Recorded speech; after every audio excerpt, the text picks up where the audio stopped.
Well, hello there, and welcome to this episode of the Poetry of Healing. And this is this very special episode. I have two phenomenal poets who will join us right after the centering activity.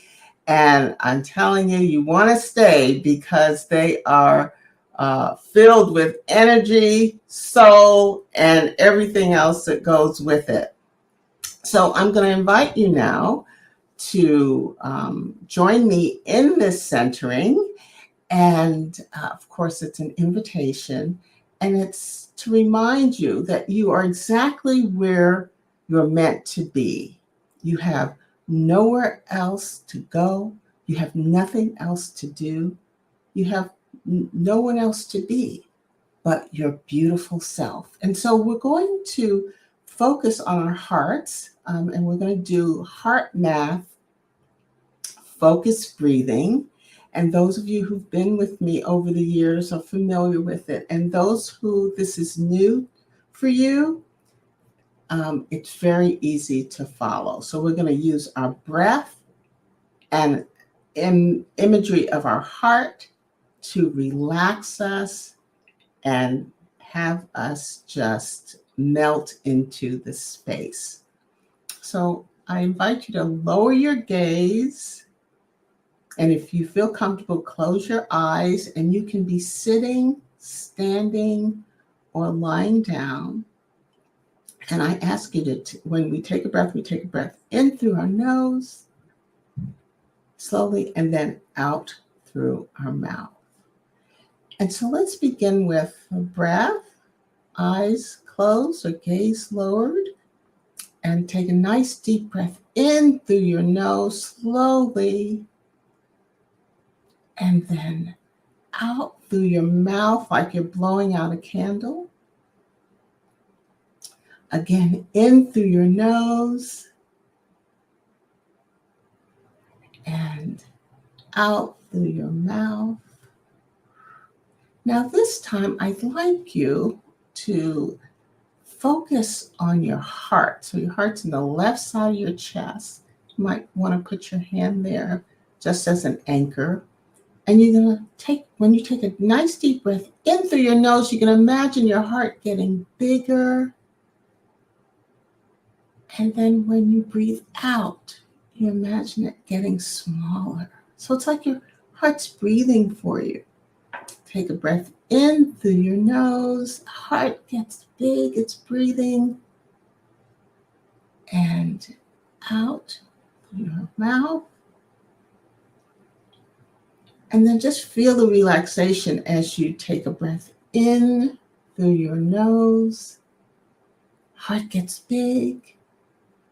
And out through your mouth. Eyes remain closed or gaze lowered. And I invite you to take another breath in and be aware of your surroundings. Take it out. Take another breath in and notice how your beautiful body feels. And then when you exhale anything that is stressful or painful or you just want to get rid of, right?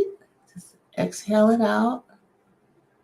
And then the last breath we're going to take together is you're going to inhale to notice where you are and exhale to enter this session. So welcome to you and thank you for joining me in this centering activity. And now it's what you're all here for, to meet and hear from our guest poets during this National Poetry Month. So I'm going to bring them both in.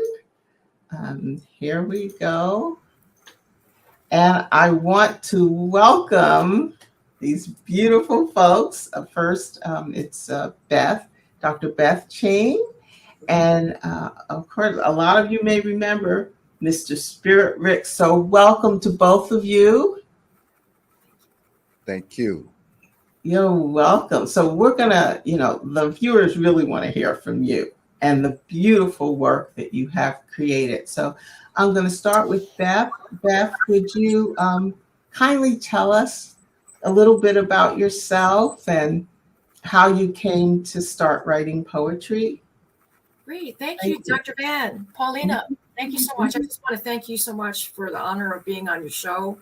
I know it's going to be a beautiful experience. And I just got a chance to meet my colleague here, Mr. Spirit Ricks. And again, just great energy right away.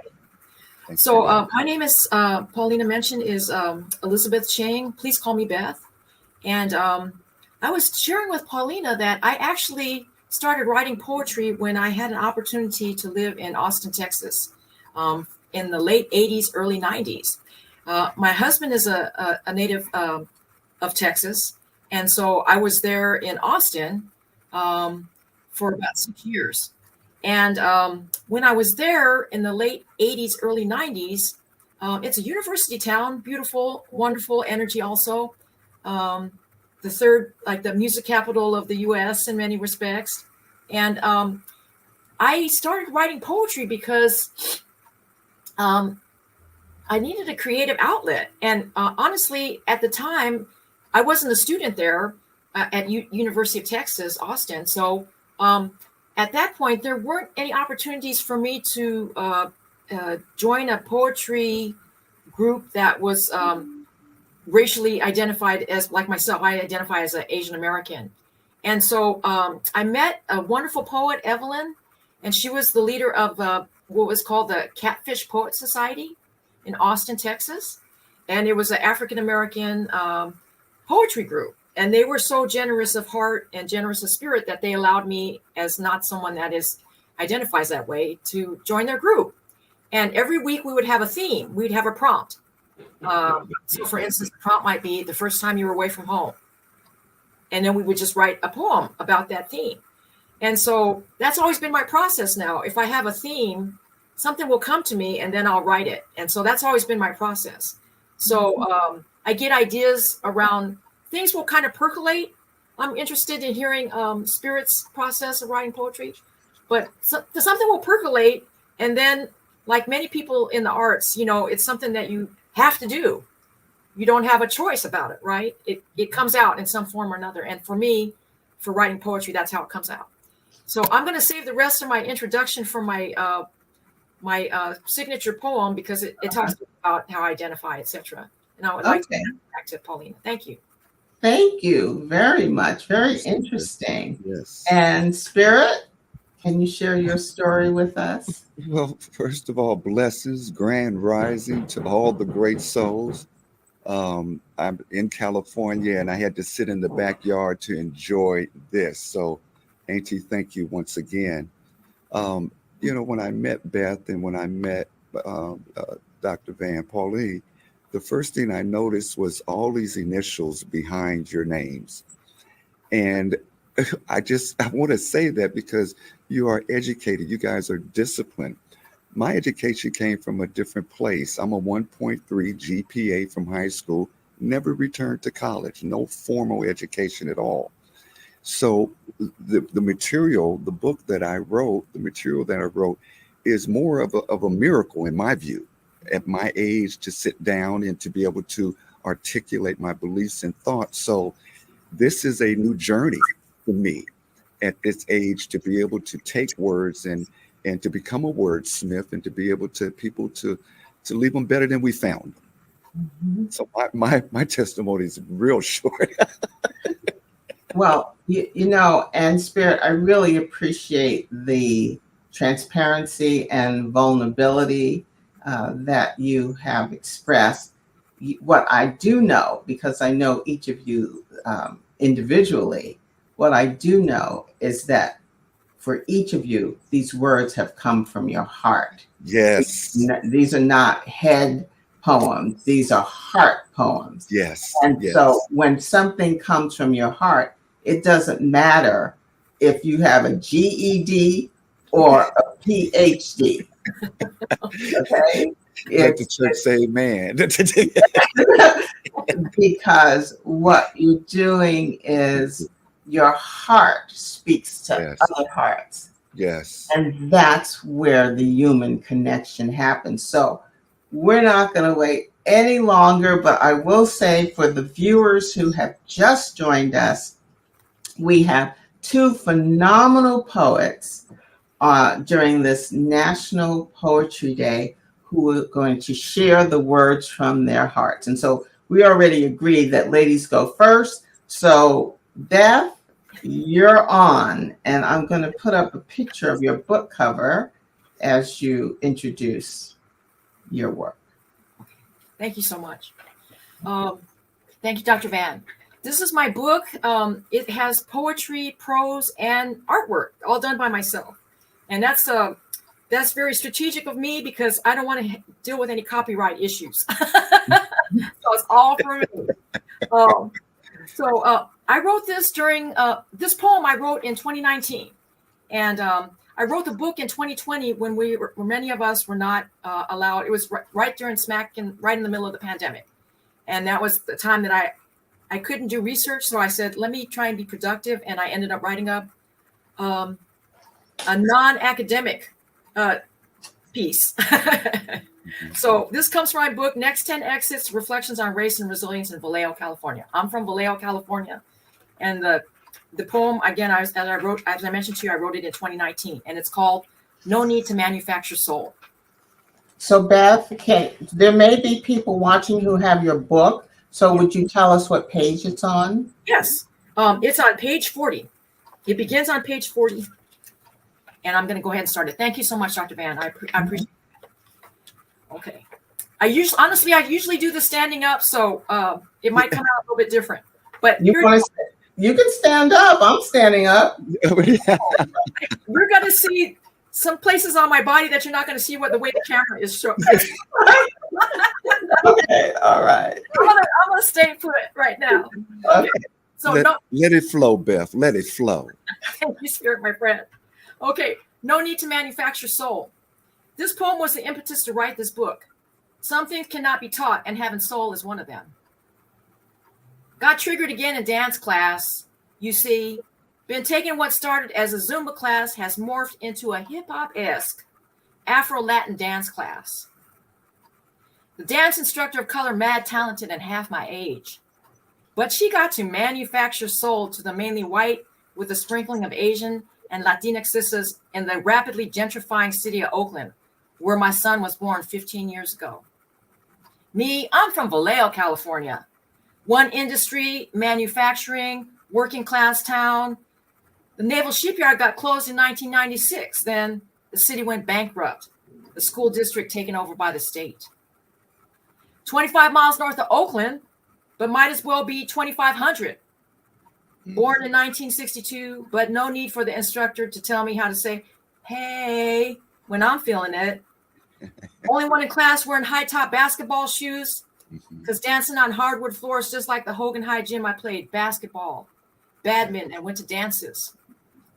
Start moving once the music comes on. No need to wait for directions. Don't complain when the air conditioning's not working, because it's good to sweat.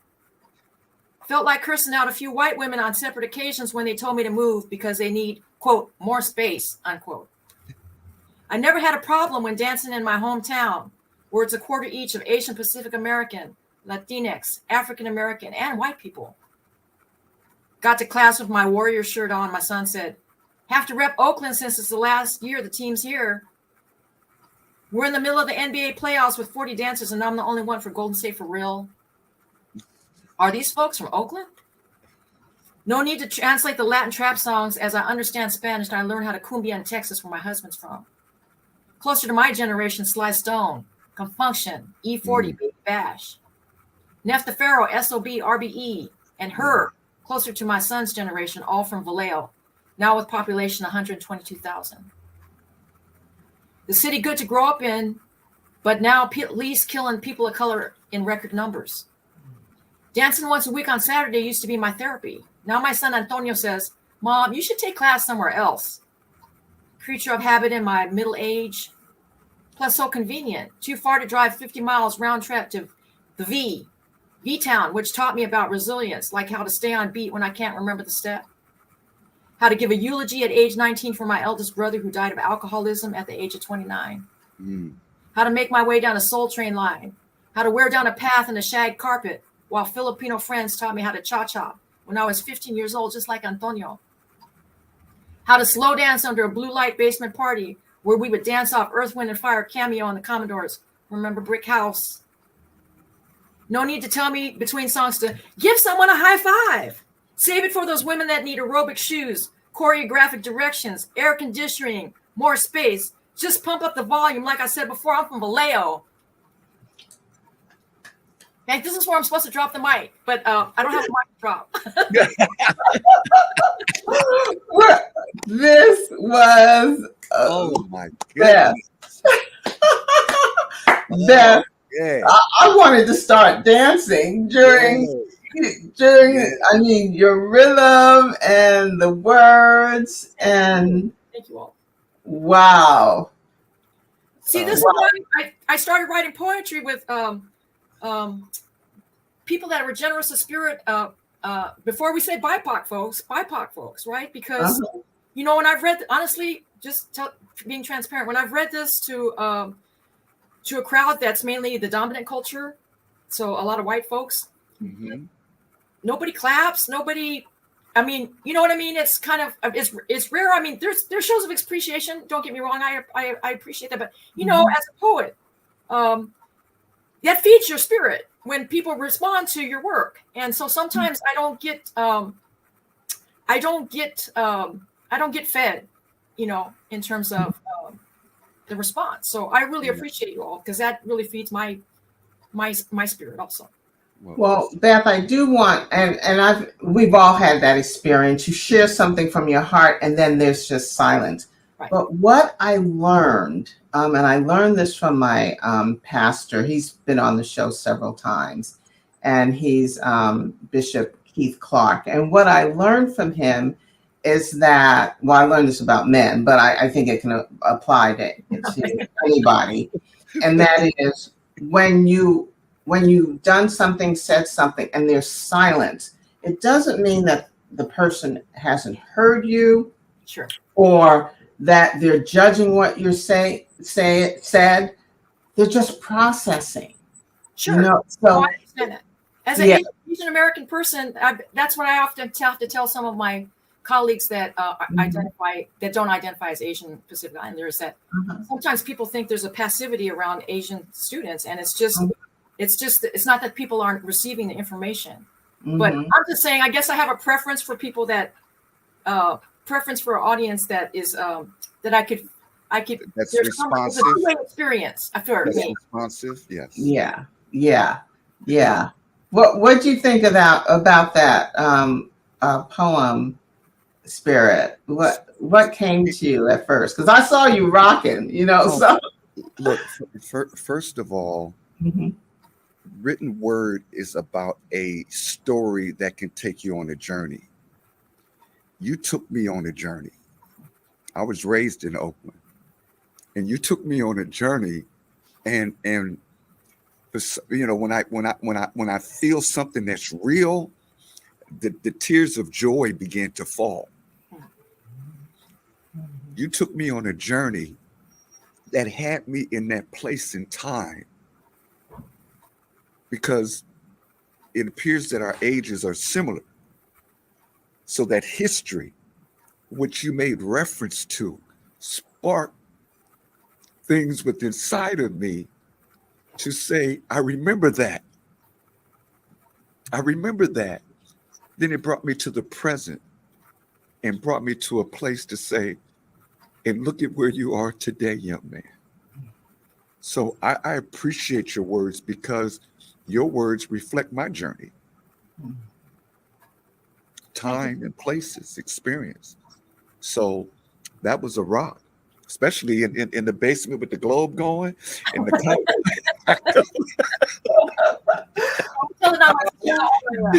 they don't know nothing about them platform shoes, you know.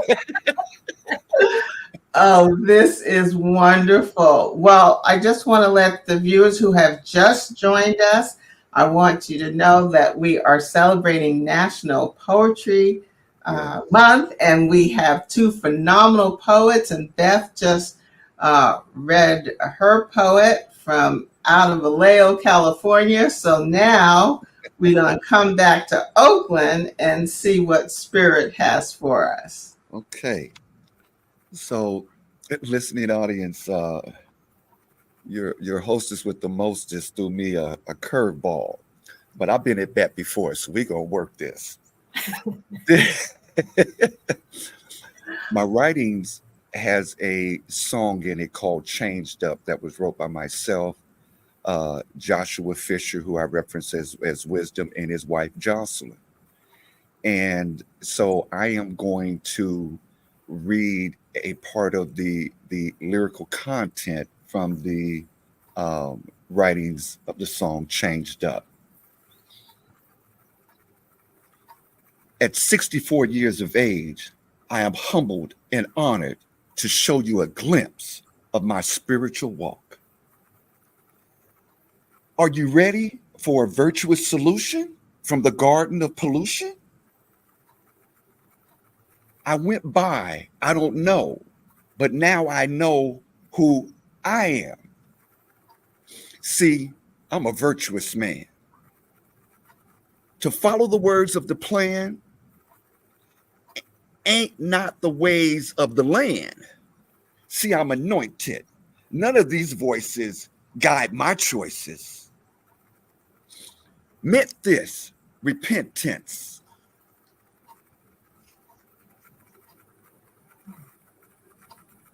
Give the mercy. Was thirsty. I got a cool glass of water. Thank you, Father, for the fruits of the Spirit, filled with love, joy, peace. My book of life. Do you hear it? Went and got my life in order. Ain't no looking back. Sodom and Gomorrah. Now I changed up. Lift my hands and get my praise up. I thank the Father that He raised us every way because He made us. Blessings. Oh my goodness. Yes. All right. Come on, Yeah. man. Fabulous. Fantastic. Now, I didn't put your book up, and here is your book. And there's a lot of heartfelt, deep down, just, I don't know what other word to call it, but writings that this says a woman's guide to a virtuous man, but I believe every man should read this. And I'd like you, Spirit, to tell us what was behind you developing that song. And then I really want you to talk about the book of life.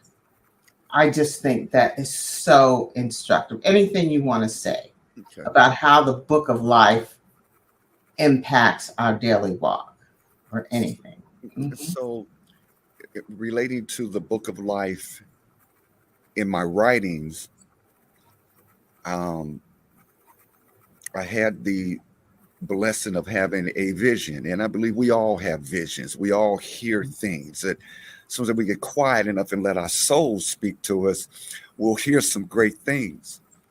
And this vision showed me a great library. In that library, I began to look at the books on the shelves, not understanding what was the contents of the books.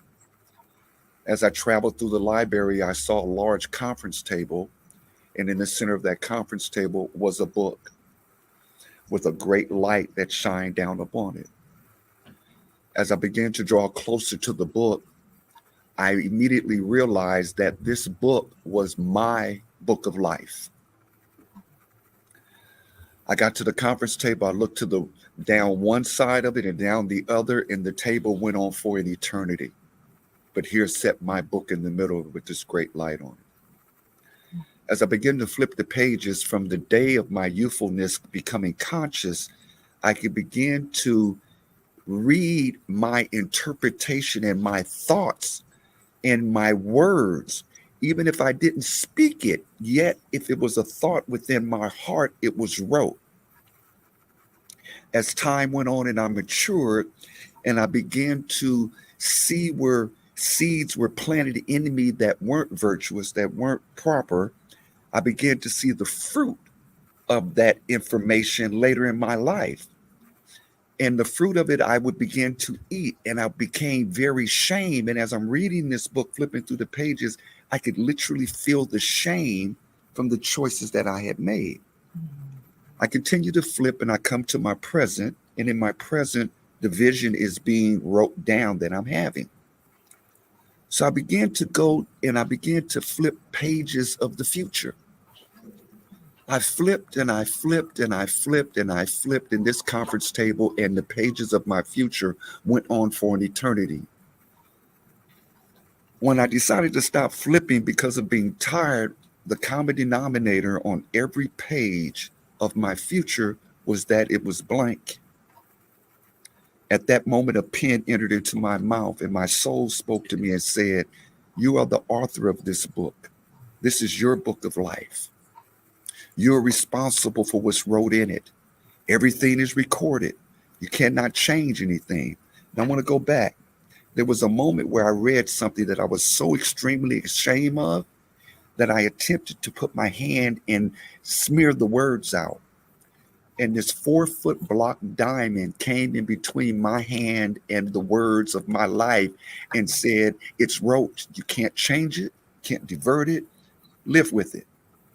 So here I am in the present now, looking at my future. I've got the pen in my mouth, understanding that I am the one. I am the shepherd of my life. As you, all of us are the shepherds of our life. And we must take responsibility, because nobody, the last words I'll leave you with this is, he says, because no one has the authority to write anything in your book. Mm, mm. Wow. Yes. You know, this has been, we didn't know where this was going to go. We didn't know the twists and turns of what was going to come from our heart. And I just thank the both of you for just sharing your words, your wisdom, your life. And Yes. Beth, I just want to give you an opportunity to respond to either Spirit's poem or these his just reflections on his thoughts about the book of life. Yeah, I don't know where to start. I guess I'll start with the poem. I just felt like the words were so gorgeous, and I was so glad that you were outside in nature, because it just really, I feel like the words resonated more with the audience because of you being out in nature. Yes. And in terms of the book of life, I mean, that's so deep. I don't even, I'm like, it's lunchtime and y'all are asking me to get this deep. Hey, sisters, say that's one of the ones they say, well, hold on, I'm gonna be quiet now. Let me marinate. I'm not. Yeah, exactly. Hey, you know, it really resonated with me, Spirit, honestly, because you know, my mother, may she rest in peace. She was born in the U.S. Also, she was Korean, and she was born in the Central Valley of California. But anyway, her father was a pastor. He was a Presbyterian minister. Anyhow, she brought us up very, very Christian, very, very religious. And so when you were reading that, it just, I don't know, it just moved me so much. It's just like with, you know, like, this is off the topic. I'm how do you call it? I'm getting a little bit off the topic, but you know, like when Prince, go ahead, whatever it is, do it. Yeah, when Prince passed away, when Prince died, I cried because so much of his work was very spiritual. So much, you know, Dearly Beloved, you know, his song. Yes. I forget the actual title of it. but he starts it off that way, so it kind of has a way of, to me, like getting to my core in a hurry. Yes. Like the words, like it just goes straight, like just straight to my soul, right? Like just really quick, because that's how I grew up. My mother used to make us read the Bible at dinner time. Mm-hmm. After we had dinner, we'd have to read chapters of the Bible. Mm-hmm. My mother didn't play. She made us read that, the Old Testament. I'm trying to tell you, it was that King James version. You know what I mean? It wasn't this. the revised version, the new living version. No, that good old King James. That was very moving to me about hopefully we have agency over our own lives. But that's what I got from your piece. Yes. That's my hope anyway. Absolutely. Well, I'm sorry, Spirit. Go ahead. No, I was just going to say, that we're born shepherds of our own lives, but we're raised as sheep to follow. See, we're born shepherds, but we've been raised to follow. If you're going to follow the good shepherd, but be a shepherd over your life. Exactly. And I wanted to say this to you, Sister Beth, when you were reading and you talked about how some, when they're quiet, and Auntie, she ministered to you about this as well. I want to share this, is that we look for people to tell us they love us, that they're proud of us. We look for those accolades, and we should receive them. There's nothing wrong with it. But it's difficult for people to say they're proud of you if they're not proud of themselves. Exactly. They can't say I love you and I encourage you if they don't love themselves and they're not encouraged. Exactly. So this is the experience I had with my 3-year-old grandson. I put him in the mirror and he looked at himself. And this is what I practice, and this is what I want to see you practice. So that, if the world give us an accolade, if they applaud us, cool. But if they never do, he stands in that mirror and he says, Solomon, I love you. This is 3 years old. He's 6 now, just 3 years old, talking to himself. Solomon, I love you. Solomon, I'm proud of you. Solomon, you're a shepherd of your life. Okay. If don't nobody tell us, we tell ourselves we proud. That's right. Absolutely. Okay. So,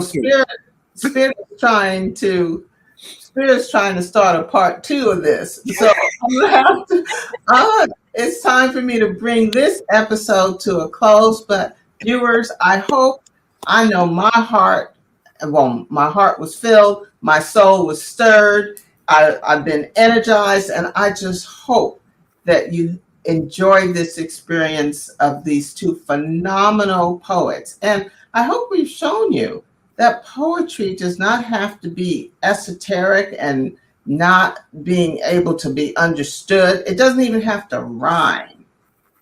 It is a lyrical, methodical expression. Well said, Auntie. Yeah, thank you. Thank you. And so Spirit calls me Auntie because he's very good friends with my nephew. So now I'm his auntie too. And he's my cousin. Yeah, he's your cousin. Okay. So Bless you, Kevin. in bringing this to a close, I just want to thank you, Beth. Thank you, Spirit, for sharing the gifts that you've been given to be able to share with the world. And, since Spirit opened the door to a part 2, I'm going to have you both back to continue this. Come on, Beth. We're going to rock it. Come on, girl. To continue this journey that we've started. So right now, I'm going to say thank you. And thank you. Just sending you off with blessings today and always, and continue to just let your heart, your soul speak to us, because the world needs it. Thank you. Thank you. Thank you. Bless you. So I'm going to close the show now. And I just thank you for being with us today. And I'm here every first and third Sunday. And I invite you to join me then. But in the interim, there's another word, but in the interim, remember to take time every day to find quietness and just anchor yourself in your breath to just bring this peace and calmness that your body, mind, and soul just craves. And until I see you again, I wish you love and light. I'm going to show you how to get some resources, and have a great day and evening.